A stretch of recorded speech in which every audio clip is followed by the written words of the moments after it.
تو یہ بات کہ جو فرض نماز ہے اصل اہمیت اس کی ہے۔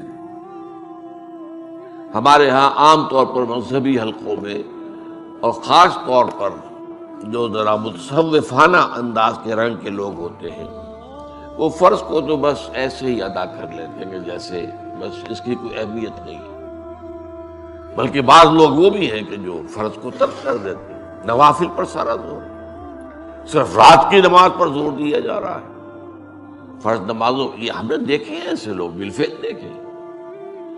یہ تمام چیزیں جو ہیں در حقیقت اس پھر راہ نبوت سے انسان کو ہٹا دینے والی ہیں۔ فرض کتنا فرض، نفل کتنا نفل۔ نوافل کے بارے میں جو ہے شریعت سے ثابت ہے، وہ تہجد بھی نافلۃ لک، حضور کے لیے تو لازم تھی، باقی کے لیے لازم نہیں ہے۔ جو قیام اللیل شروع میں تھا وہ لازم نہیں ہے۔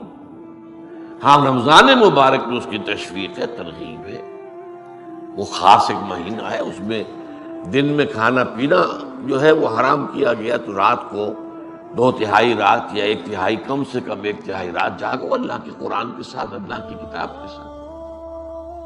تو یہ اصل میں جو توازن ہے یہ جو ہے بہت ضروری ہے۔ ارأیت اذا صلیت الصلوات المکتوبات، حضور آپ نے دیکھا، غور فرمائیے کہ اگر میں جو فرض نمازیں ہیں وہ ادا کر لوں۔ اب مثلا ایک حدیث مجھے اور یاد آئی، فرض نماز کی اہمیت کو بیان کرنے کے لیے حضور نے فرمایا جس شخص نے عشاء کی نماز بھی جماعت کے ساتھ ادا کی اور پھر فجر کی نماز بھی جماعت کے ساتھ ادا کی، اس کے لیے پوری رات کا قیام لکھ دیا جائے گا۔ فرض کی یہ اہمیت۔ تو اذا صلیت المکتوبات صلوات المکتوبات وصمت رمضان، اور میں روزہ بھی رمضان کے روزے رکھ دوں، باقی روزہ رکھنا آپ کی مرضی پر ہے، رکھیں ٹھیک ہے، لیکن وہ جو لازم نہیں ہے۔ نجات کے لیے لازم جو بیس لائن ہے وہ جو عبادات فرض، اس کے بعد جتنا آدمی اضافہ کر سکے، حالات کو بھی دیکھیں۔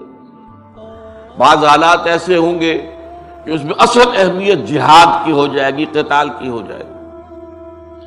اب ایسا حال بھی ہو سکتا ہے کہ اسلامی نظام قائم ہے، اسلامی حکومت قائم ہے، نظام خلافت قائم ہے، تو اب قتال کا معاملہ جو وہ حکومت کے ذمہ ہے، حکومت انتظام کرے گی۔ اگر کہیں 10,000 آدمی چاہیے، 10,000 آدمی نکل آئے چلا جانے کے لیے، تو باقی آرام سے گھر میں سوئیں یا نوافل پڑھیں، ساری رات کھڑے رہے، ٹھیک ہے، یہ تقرب بالنوافل کا موقع ہوگا۔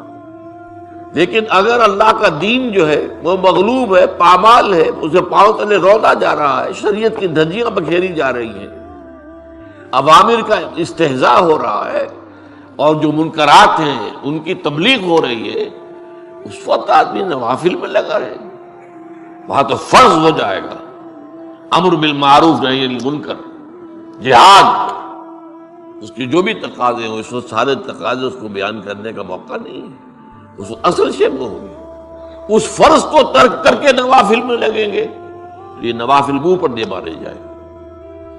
اس کو بہت زیادہ نمایاں کرنے کے لیے میں مثال دیتا ہوں کہ ذرا سوچئے، جب دامن احد میں معرکہ جاری تھا اور صحابہ کی جان پر بنی ہوئی تھی، خود حضور کی جان پر بنی ہوئی تھی، آپ کو معلوم ہے آپ زخمی ہوئے ہیں اور اتنا خون آپ کا بہہ گیا ہے کہ آپ بے ہوش ہو گئے ہیں، اور خبر اڑ گئی کہ آپ کا تو انتقال ہو گیا، شہید ہو گئے۔ اس وقت اگر کوئی شخص مسجد نبی میں بیٹھا ہوا درود کی تسبیح پڑھ رہا ہو، یا کوئی اور نوافل ادا کر رہا ہو، یا قرآن پڑھ رہا ہو، تو اس کے بارے میں کیا حکم آپ کا ہو؟